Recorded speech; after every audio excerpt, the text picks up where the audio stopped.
Mi madre miró mi maleta y sonrió con sorna. No te echaremos de menos. Yo solo asentí. Hacía mucho tiempo que había dejado de encogerme ante las noches en las que mi padrastro lanzaba todo lo que tenía a mano. Estaba dejando aquella casa en Valleverde solo para aterrizar en una torre de cristal donde hombres como él controlaban los presupuestos. Me hice una promesa silenciosa esta vez. No sería yo la que saliera expulsada. Me llamo Clara Mendoza y tengo 33 años. El aire de la mañana de lunes en la calle del Olmo estaba cargado con el olor a tierra húmeda y lluvia inminente. Una humedad familiar que se filtraba a través de la tela fina de mi vieja chaqueta de oficina. Se pegaba a todo. Un rasgo permanente de Valleverde. Mi maleta. Una cosa barata de poliéster que compré para un viaje de negocios hace 5 años.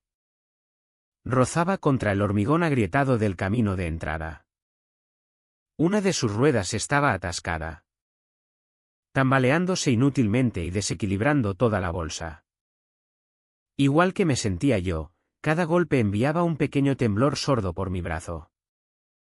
Me detuve al pie de los 3 escalones del porche, tomándome un momento para afianzar el agarre.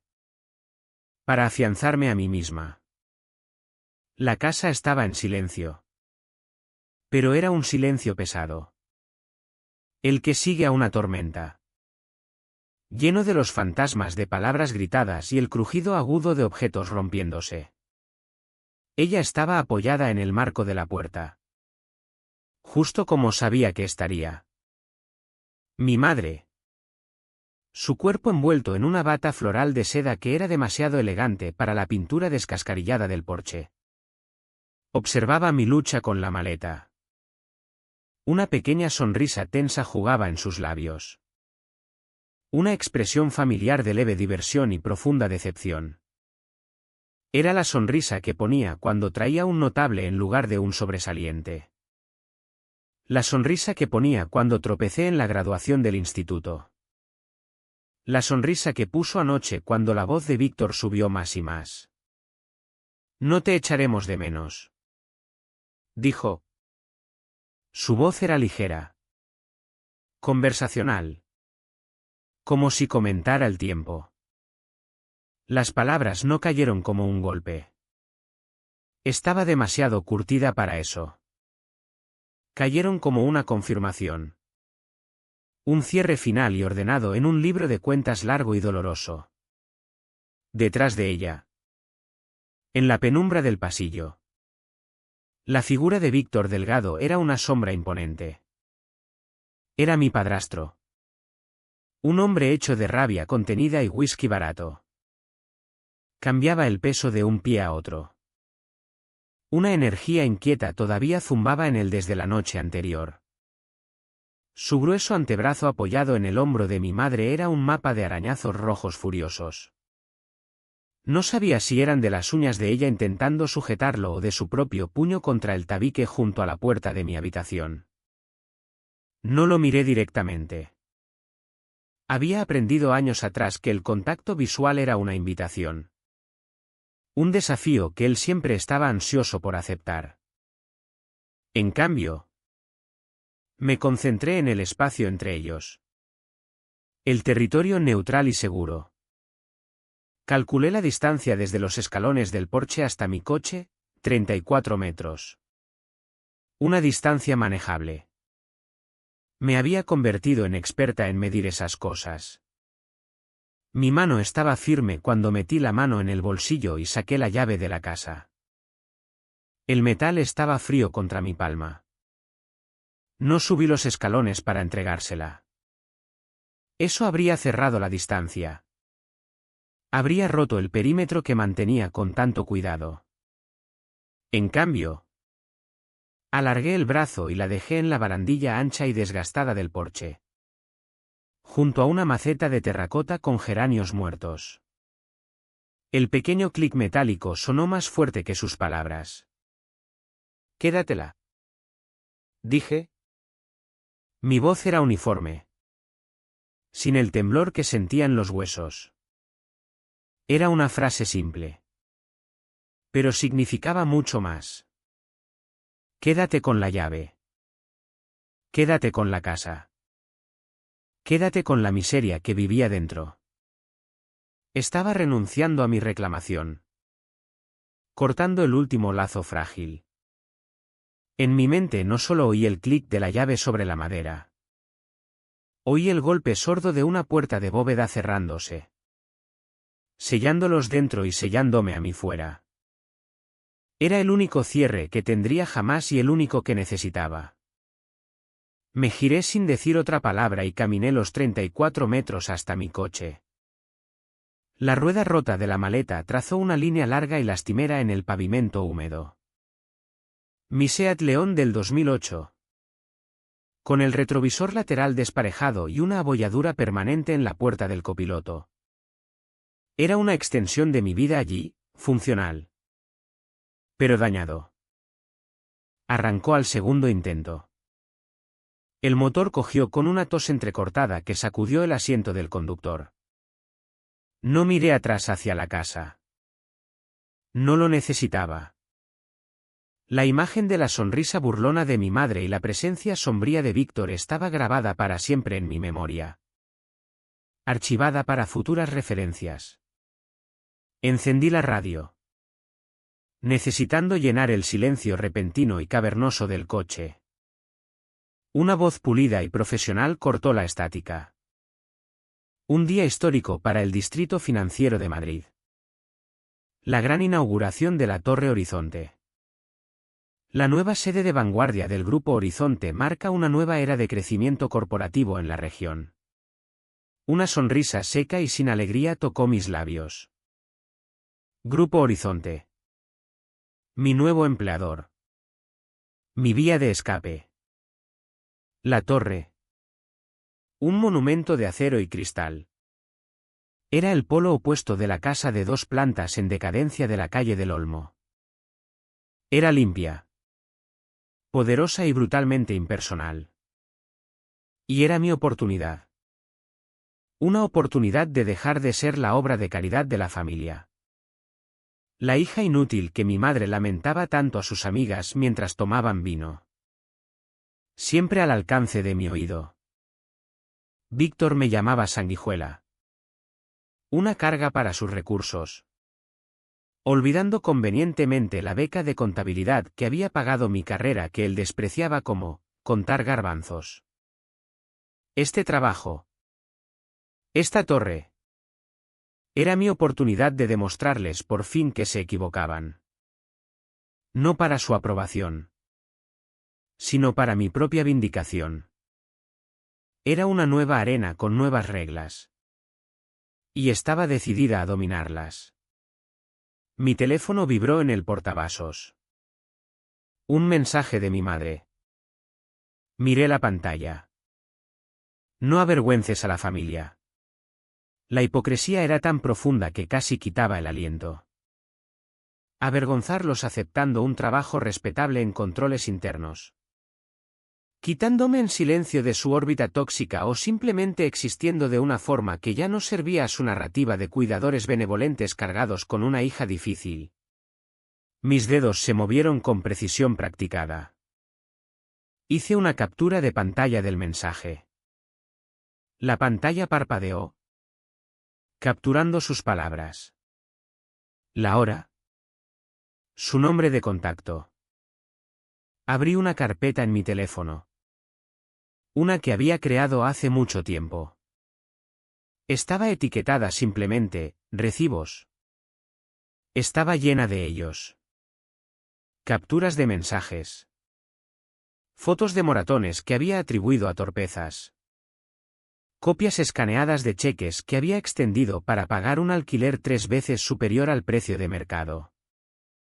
Era mi archivo privado. Meticuloso. De injusticias. Esta última entrada encajaba perfectamente. Me alejé del bordillo. Los neumáticos desgastados del Seat crujieron sobre las hojas húmedas.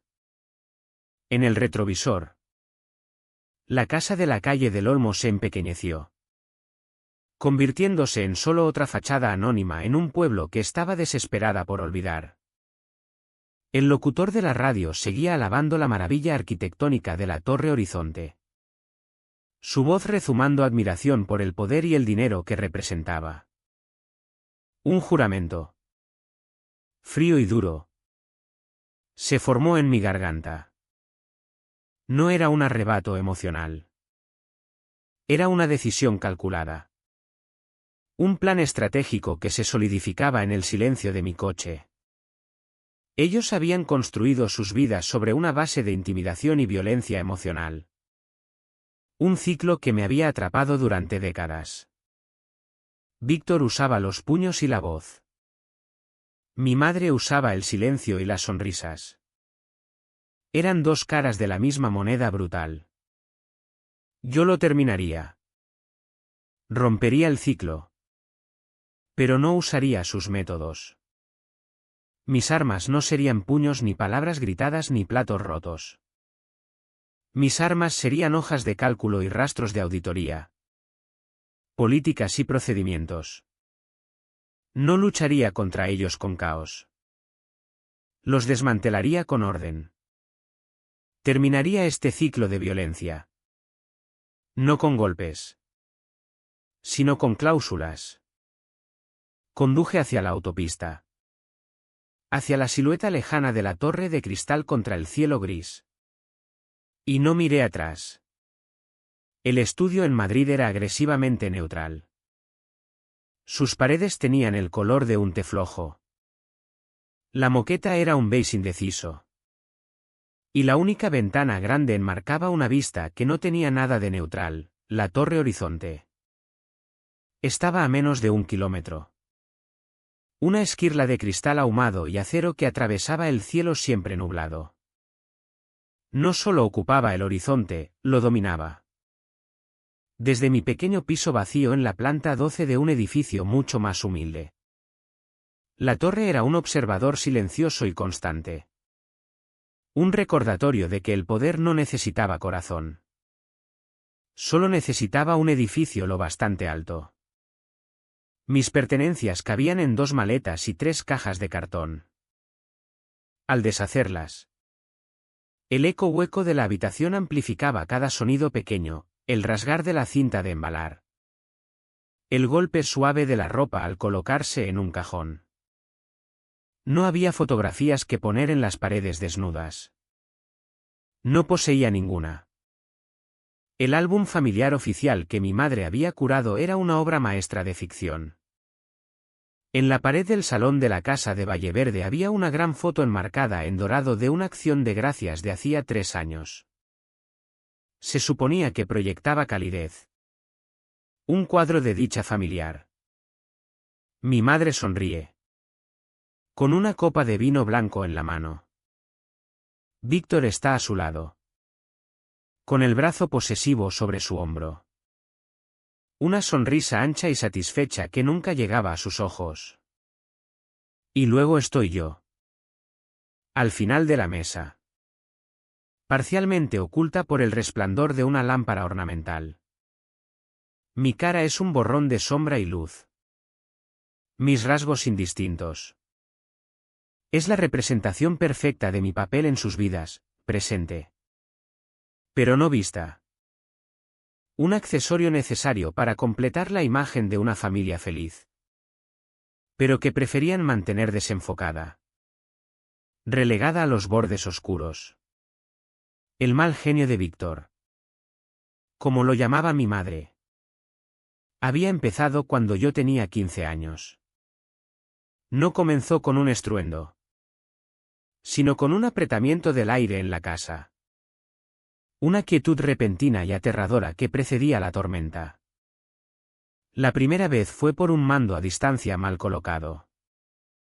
Su voz. Primero un rumor bajo. Escaló hasta un rugido que parecía sacudir los cimientos de la casa. Un jarrón. Regalo de boda de los padres de mi madre. Fue barrido de la repisa. No solo se rompió. Explotó. Más tarde. mientras barría los fragmentos de porcelana con las manos temblorosas. Mi madre entró en la habitación. No miró el espacio vacío en la repisa. Me miró a mí. Con una expresión que era una mezcla cuidadosa de disculpa y advertencia. Tiene mal genio. Susurró como si compartiera un secreto profundo. Solo tienes que aprender a no provocarlo. La culpa se desplazó con tanta sutileza. No era su rabia el problema. Era mi existencia. Mi potencial para provocarlo. Aprendí a hacerme más pequeña. Más silenciosa. A moverme por la casa como un fantasma. Dominando el arte de ser borrosa mucho antes de que se tomara aquella foto de acción de gracias. El único objeto personal que deshice con cierto ceremonial fue un pequeño cuaderno negro de tapa dura. Era un libro de cuentas sencillo con páginas rayadas para fechas. Descripciones y cantidades.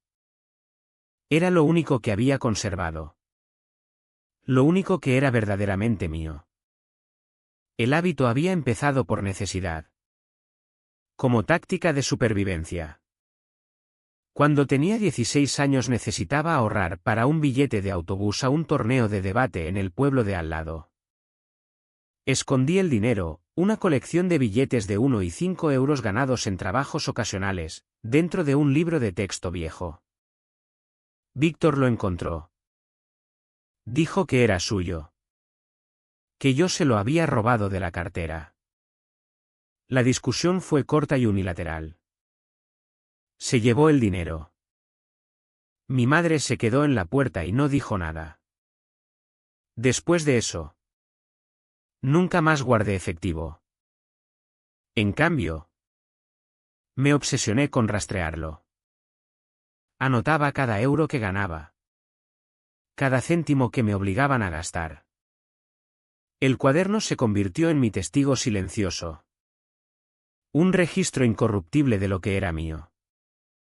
Era un hábito nacido del miedo que había evolucionado en una disciplina de precisión. Cuando gané la beca de contabilidad para la universidad pública, pensé por un momento fugaz e ingenuo que podría cambiar las cosas. Que podría ser motivo de orgullo. En una barbacoa familiar aquel verano, oí a mi madre hablando con mi tía. Víctor es tan bueno con nosotras. Dijo. Con voz llena de una devoción practicada. Trabaja tan duro para mantener a esta familia. Mi tía me miró de reojo mientras yo daba la vuelta a las hamburguesas en la parrilla. Y Clara es tan lista con esa beca. Mi madre agitó la mano con desdén. Es una ayuda. Supongo.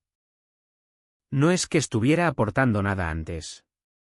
Las palabras fueron un corte limpio y afilado. Mi logro se enmarcó no como un éxito, sino como el pago parcial de una deuda que nunca supe que tenía. Mi beca no era mi triunfo. Era simplemente una reducción de su carga. Víctor. De pie cerca con una cerveza en la mano. Solo gruñó en acuerdo. Aquel día entendí de verdad. Mi valor en aquella casa no se medía por mi carácter ni por mi inteligencia, sino por mi coste. Era una línea de gasto que resentían. Y por eso me dediqué a mis estudios con un enfoque frío y singular. La contabilidad no era solo una asignatura. Era un lenguaje de poder. La gramática subyacente del mundo que Víctor y hombres como él adoraban. Aprendí sobre libros mayores y pasivos. Activos y auditorías.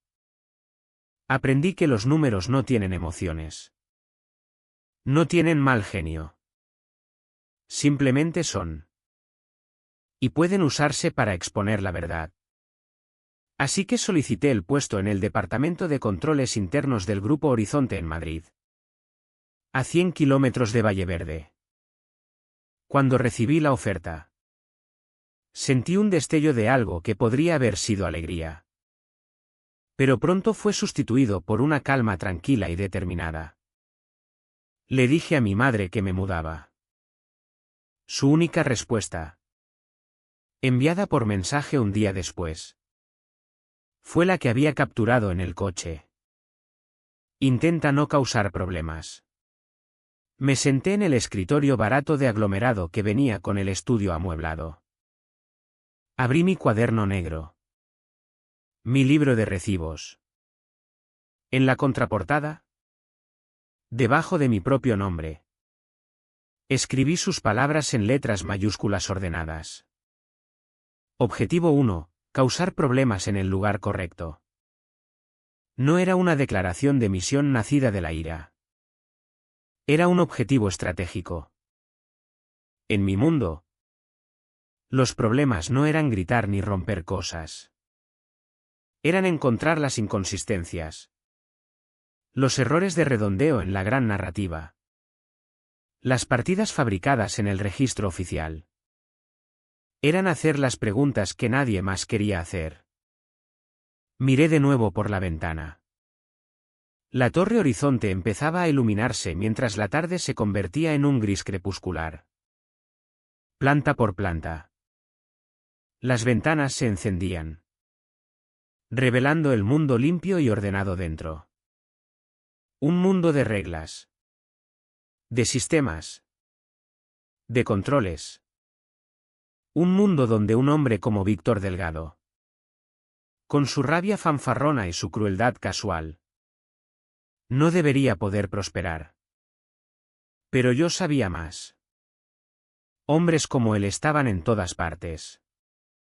Solo llevaban mejores trajes. Su rabia se sublimaba en adquisiciones hostiles y recortes implacables. Rompían vidas en lugar de jarrones. El silencio en mi apartamento era absoluto. Por primera vez en tanto tiempo como podía recordar. No había tensión enroscándose en mi estómago. Ninguna escucha subconsciente del sonido de pasos pesados en las escaleras. Ningún prepararse para el portazo. El único sonido era el zumbido suave y constante del pequeño purificador de aire que había colocado en la esquina. Era un ronroneo mecánico tranquilo. Un sonido que prometía nada más que aire limpio. Y al hacerlo entregaba más que cualquier promesa humana que hubiera recibido jamás. Ese sonido. Ese zumbido estable y fiable. Era el sonido de la libertad. Y en aquel espacio tranquilo y estéril, con la torre de mi futuro haciendo guardia fuera de mi ventana, empecé a prepararme para mi primer día de causar el tipo correcto de problemas. El interior de la torre Horizonte era como el interior de un centro de datos, frío, silencioso y despiadadamente eficiente. No había fotos personales en los escritorios, ni tazas de café alegres. Todo era acero cepillado, cristal esmerilado y la moqueta gris apagada corporativa. Mi cubículo en la planta 17 era una caja estéril con vista a las unidades de aire acondicionado de un rascacielos vecino. Era perfecto. Era anónimo. Durante las 2 primeras semanas mantuve la cabeza baja. Aprendí el software de contabilidad propietario y bebí el café amargo sin azúcar, sintiendo como los fantasmas de la calle del Olmo empezaban a retroceder. Era un número. Un número de empleado. Y por primera vez en mi vida eso me parecía un ascenso. Mi primera tarea importante fue familiarizarme con la estructura interna de la empresa y el personal clave antes de la revisión trimestral. Abrí el organigrama oficial en mi monitor. El documento era una pirámide limpia y estéril de nombres y cargos. En la cima, como era de esperar, estaba Alejandro Castillo, consejero delegado. Un escalón por debajo, Beatriz Navarro, directora financiera. La jefa de mi jefa. Seguí las líneas de autoridad hacia abajo, mapeando los flujos de poder y responsabilidad. Entonces lo vi. Bajo una rama de asesoramiento recién creada vinculada directamente a la oficina de la directora financiera había un cargo y un nombre que hizo que el aire se congelara en mis pulmones. Consultor estratégico de optimización de proveedores. El nombre era Víctor Delgado. El café caliente que acababa de beber me quemó la garganta. Me atraganté. Una tos aguda y rasposa que resonó en el silencio catedralicio de la planta de oficinas. Varias cabezas asomaron por encima de los separadores vecinos. Ojos molestos que me miraron antes de descartarme y volver a sus pantallas. Agarré un pañuelo, limpiando las salpicaduras marrones de mi monitor. Pero mi mano temblaba. No podía ser. Era un nombre bastante común. Tenía que ser una coincidencia.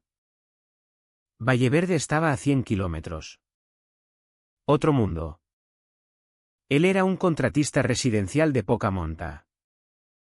No un consultor corporativo de alto nivel. A la mañana siguiente, un correo electrónico para todo el personal aterrizó en mi bandeja de entrada. Asunto: bienvenida de nuevo talento estratégico. Mi corazón martilleaba contra mis costillas mientras lo abría. La foto profesionalmente sonriente de Beatriz Navarro estaba en la parte superior. Equipo. Empezaba el correo. Por favor, uníos a mí para dar la bienvenida a Víctor Delgado al Grupo Horizonte. Como nuestro nuevo consultor estratégico de optimización de proveedores. Víctor será fundamental para agilizar nuestros procesos de compras y maximizar las eficiencias de costes con nuestros socios externos. Su amplia experiencia en negociación de contratos será un activo tremendo. No había foto de él. No hacía falta. Su nombre apareciendo en la fuente corporativa limpia de mi bandeja de entrada se sentía como una contaminación. Era una mancha oscura y fea extendiéndose por la página blanca e inmaculada de mi nueva vida. El monstruo del que había huido no solo me había seguido, de alguna manera había llegado primero y me esperaba en un escritorio de una planta superior. El sistema en el que había confiado como santuario ya estaba comprometido. La oscuridad no solo entraba en la habitación. Era dueña del edificio. Mi formación profesional tomó el mando. Un proceso frío y lógico que suprimió el pánico. La emoción era un pasivo. Los datos eran la verdad. Cerré el correo y abrí el portal de pagos a proveedores. Mi trabajo eran los controles internos. Era hora de controlar. Empecé con una simple comprobación cruzada de órdenes de compra frente a facturas de los 2 últimos trimestres. El trabajo era tedioso, metódico y profundamente calmante. Era un mundo de pura lógica, emparejar números y códigos. Durante horas no hubo nada. Entonces encontré la primera. Una factura de Apex Construcción pagada por un proyecto en una nueva instalación de almacén. La orden de compra la había aprobado un gestor de nivel medio. Todo parecía limpio. Pero la dirección de envío en la factura era un número de apartado de correos. Una anomalía menor. Pero un hilo. Tiré de él. Busqué en el sistema otros proveedores que usaran apartados de correos. Encontré 3 más. Luego 8. Al final del día tenía una lista de 12 empresas separadas de contratación y suministro. Todas con nombres únicos: Cresta Materiales, Contratas Cumbre, Logística Pico. Pero todas compartían 2 cosas. Primero, sus pagos se dirigían a sociedades limitadas registradas en el último año. Segundo, su dirección física para correspondencia era exactamente el mismo apartado de correos en un pueblo justo a las afueras de Valleverde. Comprobé los recibos de entrega. La firma de las 12 empresas, un garabato ilegible y ondulado, era idéntica. Mi siguiente paso fue examinar el lado de los ingresos. El Grupo Horizonte, como la mayoría de grandes corporaciones, ofrecía descuentos por pagos anticipados o pedidos de alto volumen. Encontré una partida en las cuentas del segundo trimestre que me llamó la atención. Una línea de 4,8 millones de euros etiquetada como acumulación de descuentos acelerados. Era una suma significativa. Suficiente para convertir un ligero fallo trimestral en un sólido éxito. Agradando a la bolsa. Pero las normas de reconocimiento de ingresos son estrictas. No se puede registrar ingreso hasta que las condiciones del acuerdo se cumplan de forma irrevocable. Empecé a profundizar en los contratos asociados a esa acumulación. Los acuerdos no solo estaban incompletos. Varios ni siquiera habían sido firmados por los clientes todavía. El Grupo Horizonte había registrado 4,8 millones de euros en ingresos fantasma basados en acuerdos que todavía eran solo negociaciones esperanzadas. Era contabilidad agresiva en el mejor de los casos. Fraude descarado en el peor. La pieza final del rompecabezas fue la más escalofriante. Solicité los registros de acceso al sistema de los servidores del departamento financiero. Específicamente para el periodo de 24 horas alrededor del cierre del segundo trimestre. Los registros seguían cada acción individual. Cada inicio de sesión. Cada acceso a archivo. Cada modificación de entrada. Eran un rastro digital de migas de pan. Al desplazarme por las marcas de tiempo de la hora final antes de que los libros se cerraran oficialmente, encontré un hueco. A las 11:40 el registro mostraba actividad rutinaria. La siguiente entrada tenía la marca de las 11:57. Habían desaparecido 17 minutos. Los registros no solo se habían alterado. Una sección había sido extirpada profesionalmente. Cortada con un nivel de habilidad quirúrgica que sugería un conocimiento profundo del sistema. Era el equivalente digital de borrar huellas dactilares de una escena del crimen. Alguien con privilegios de alto nivel había estado en el sistema durante esos 17 minutos haciendo algo que no quería que quedara registrado. Mi curso de acción estaba claro. Pasé los 2 días siguientes redactando un memorando de riesgos conciso y factual. Adjunté la lista de las 12 empresas fantasma. Incluí el análisis de los 4,8 millones de euros de descuentos. Citando los principios contables específicos que se habían violado. Resalté el hueco de 17 minutos en los registros de acceso. No presenté teorías. Ni acusaciones. Solo presenté los datos. Lo dirigí a Beatriz Navarro. Lo marqué como alta prioridad y pulsé enviar. La respuesta llegó 24 horas después. Era una sola frase. Clara. Gracias por tu diligencia. Dejémoslo para revisión el mes que viene. Dejarlo. El eufemismo corporativo para enterrarlo. Leí la frase 5 veces. No era un despido. Era una orden. No estaba ignorando el riesgo. Lo estaba reconociendo y ordenándome que hiciera lo mismo. La confirmación de mis peores temores llegó la tarde siguiente. Estaba inmersa en una hoja de cálculo intentando rastrear la ruta de pago de Apex Construcción cuando una sombra cayó sobre mi escritorio.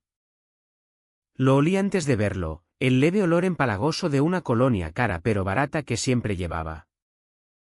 Intentando disimular el esfuerzo. Vaya. Vaya. Miré hacia arriba lentamente. Víctor Delgado estaba junto a mi cubículo. Su corpulencia llenando el espacio estrecho. Llevaba un traje gris a medida que probablemente costaba más que mi coche. Tenía la misma sonrisa depredadora. La misma muerte en los ojos. Era la sonrisa que ponía justo antes de que su temperamento estallara. Víctor, dije. Mi voz una línea plana y estable. Me negué a darle la satisfacción de oír mi temblor. Se inclinó hacia adelante, colocando una mano carnosa en la pared baja de mi cubículo. Un gesto casual de propiedad. Inspeccionó mi espacio de trabajo. Los 2 monitores. Las pilas ordenadas de archivos. El portalápices de la empresa. Me alegra verte asentada, dijo. Su voz un rumor bajo y confidencial. Tu madre estaba preocupada. No dije nada. Solo miré el cursor parpadeando en mi pantalla. Soltó una risa seca y sin humor. ¿Sabes? Está mucho mejor ahora. Menos estrés en casa. Hizo una pausa, dejando que la implicación flotara en el aire entre nosotros. Luego asestó el golpe final escalofriante. ¿Cómo van las cosas con tu madre en casa? La pregunta era un arma perfectamente elaborada. Era inocua para cualquiera que pudiera oírla. Pero para mí era un mensaje claro y brutal. Sé que estás aquí. Ahora mando yo. Tu pasado no es pasado. Puedo alcanzarlo y tocarte a ti cuando quiera. Un miedo frío. Más frío que ninguno que hubiera sentido antes. Me invadió. Esto no era una coincidencia. Él estaba aquí por mí. O yo estaba aquí por él. La distinción ya no importaba. Se apartó de la pared del cubículo. Sigue con el buen trabajo. ¿Clara? Dijo. Y se alejó. Sus zapatos caros silenciosos sobre la moqueta corporativa. Me quedé sentada un minuto entero. Las manos congeladas sobre el teclado. La oficina. Mi santuario de orden estéril. De repente se sentía como una jaula. Esto ya no era solo sobre fraude corporativo. No era sobre exponer un delito financiero para conseguir un ascenso o demostrar un punto. Era sobre él. Me había encontrado. Me había acorralado en una torre de cristal y acero. Y me recordaba que no importaba lo alto que subiera. Él siempre estaría por encima de mí. Mi mirada cayó sobre mi bolso a mis pies. Dentro estaba el pequeño cuaderno negro. Mi libro de recibos. Mi registro privado de un tipo diferente de deuda. Con un movimiento repentino y deliberado. Me agaché. Saqué el cuaderno y lo coloqué en el cajón superior de mi escritorio. Giré la pequeña llave y la cerradura hizo un clic agudo y definitivo. La batalla me había seguido desde el porche agrietado de la calle del Olmo hasta la planta 17. Esto ya no era un trabajo. Era supervivencia. La visita de Víctor no me rompió. Me enfocó. El miedo era un líquido frío y clarificador que lavó toda la vacilación. El pánico es una tormenta. Ruidosa y caótica. Lo que sentía ahora era la calma tranquila e inquietante en su ojo. En aquel cubículo estéril. Rodeada del zumbido de servidores y el flujo silencioso de datos. Comprendí las reglas del juego. Él pensaba que podía intimidarme.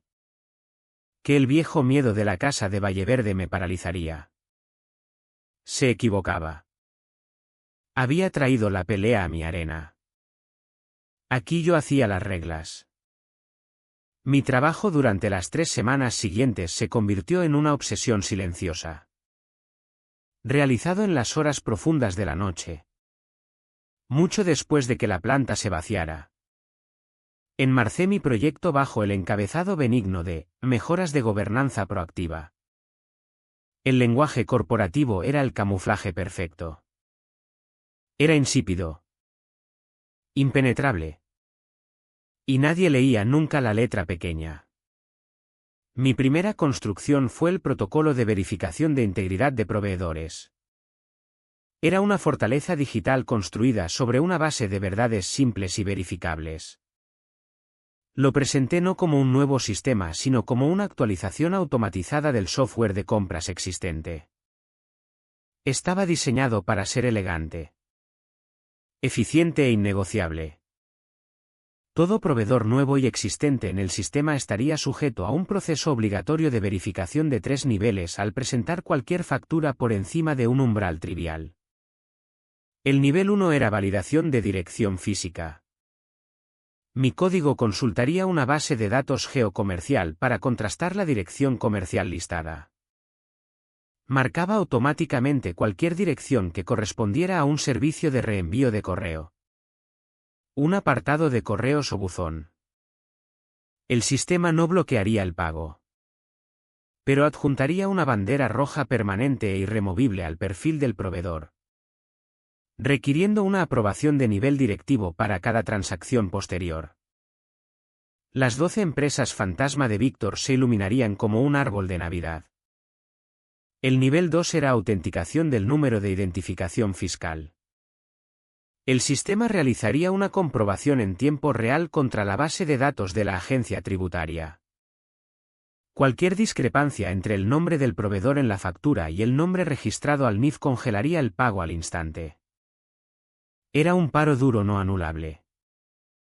Una empresa fantasma podía falsificar una dirección, pero no podía falsificar un NIF federal sin cometer un delito visible para el sistema. El nivel 3 era geolocalización de IP y análisis de firma para todas las facturas enviadas electrónicamente. Cada envío digital lleva metadatos. Mi módulo capturaría la dirección IP del dispositivo que enviaba la factura. Si varias facturas de empresas supuestamente separadas provenían de la misma IP en un corto espacio de tiempo, se marcarían por envío colusorio. Además, analizaría la firma digital en los documentos. El garabato ondulado idéntico que había encontrado en los recibos de entrega ahora se escanearía y contrastaría mediante un algoritmo de reconocimiento de patrones. Múltiples proveedores. Una firma. Una IP, un trío innegable de fraude. A continuación, abordé el problema de los 17 minutos desaparecidos. Desarrollé un proceso que llamé marcado de integridad de documentos. Sonaba impresionante y técnico. ¿Qué era el punto? En realidad era una aplicación simple pero poderosa de hashing criptográfico. Al finalizar, cada documento financiero sensible, facturas, informes trimestrales, memorandos internos, tendría un marcado de suma de comprobación incrustado en sus metadatos PDF. Ese marcado era una cadena alfanumérica única. Una huella digital generada a partir del contenido exacto del documento en ese momento específico. Si alguien, incluso un administrador de sistema con los privilegios más altos, alteraba aunque fuera una coma o un solo píxel, la suma de comprobación ya no coincidiría con el original. El documento no se borraría. En cambio, aparecería un banner permanente y visible en la parte superior del archivo en todas las visualizaciones posteriores. Este documento ha sido modificado desde su última validación oficial. Era una cicatriz digital. Una marca pública de manipulación que nunca podría borrarse. Estos dos sistemas eran las paredes y las alarmas. Pero todavía necesitaba el arma. La encontré en las páginas densas y no leídas de la política oficial de gobierno corporativo y gestión de riesgos de la empresa. Era un documento de 100 páginas que todos los empleados firmaban electrónicamente. Pero nadie leía nunca. Presenté un borrador de actualización a la sección 4. Subsección B, procedimientos de escalada para banderas de control interno. Mis adiciones estaban enterradas en la página 73. Escritas en el legalese más seco que pude reunir. La llamé la cláusula de exposición inversa. La cláusula era simple en su letalidad. Establecía que cuando un riesgo financiero o irregularidad era marcado formalmente por el Departamento de Controles Internos a un ejecutivo senior, específicamente nombrando a la directora financiera, ese ejecutivo tenía un periodo estándar de revisión de 14 días hábiles para responder formalmente o abrir una investigación. Si al final de ese periodo de 14 días la bandera seguía sin abordarse y el sistema registraba un estado de aplazamiento, o tabling, se iniciaría un protocolo automatizado preprogramado.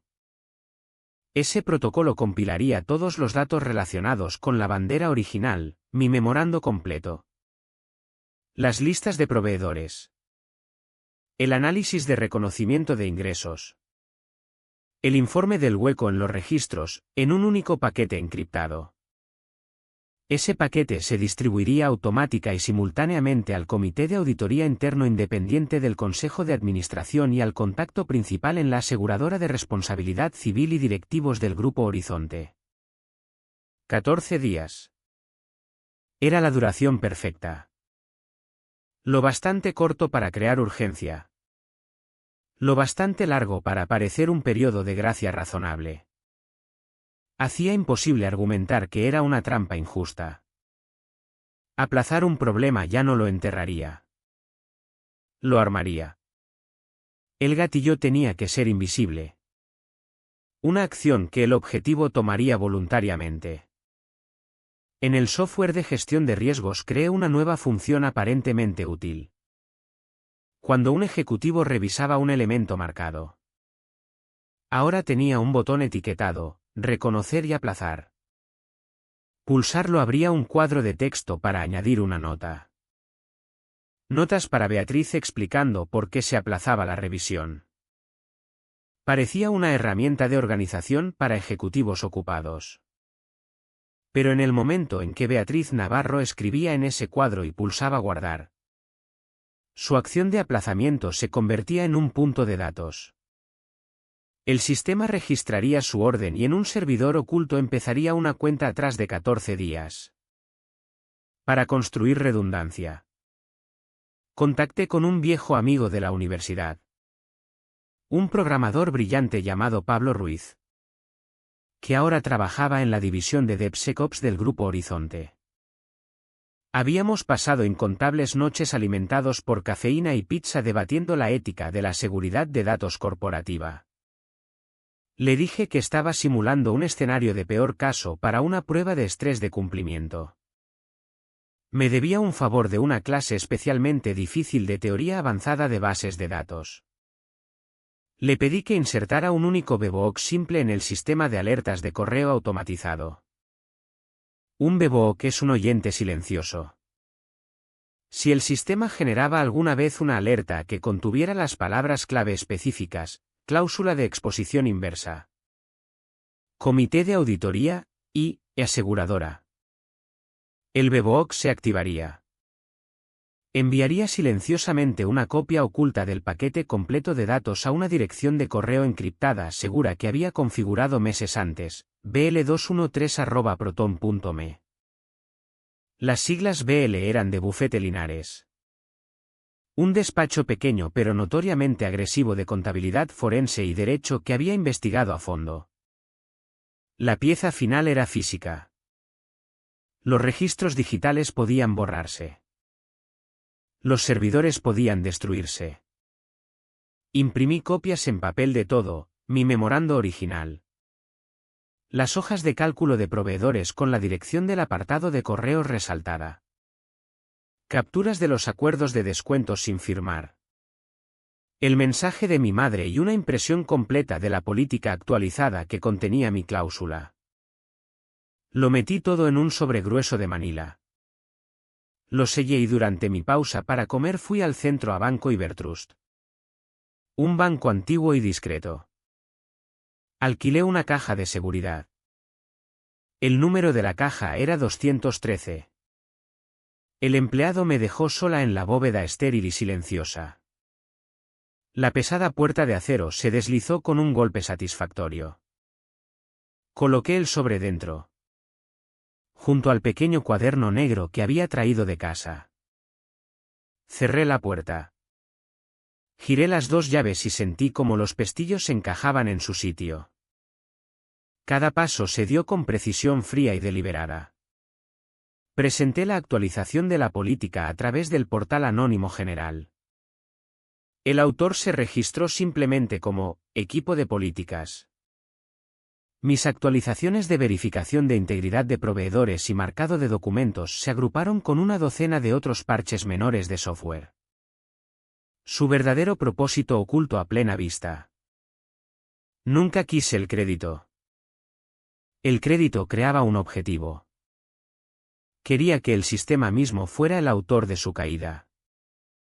Quería que los registros mostraran que Beatriz Navarro había iniciado ella misma la cuenta atrás. Quería que los logs mostraran que las huellas digitales de Víctor estaban en las facturas. No quería ser yo quien los empujara. Quería construir una plataforma perfectamente equilibrada y dejar que ellos, con su propia codicia y arrogancia, se subieran a ella y descubrieran que era una trampilla. Había construido la máquina. Ahora solo tenía que esperar a que ellos la encendieran. La invitación llegó no como una llamada sino como una cita en mi Outlook. Era de la asistente ejecutiva de Víctor. Asunto: cena de liderazgo estratégico. Los asistentes requeridos eran Alejandro Castillo, Beatriz Navarro y Clara Mendoza. El lugar era el ático. Un restaurante en la planta 44 de un rascacielos rival. Un sitio conocido por sus vistas panorámicas y precios astronómicos. No era una invitación. Era una citación. Declinar no era opción.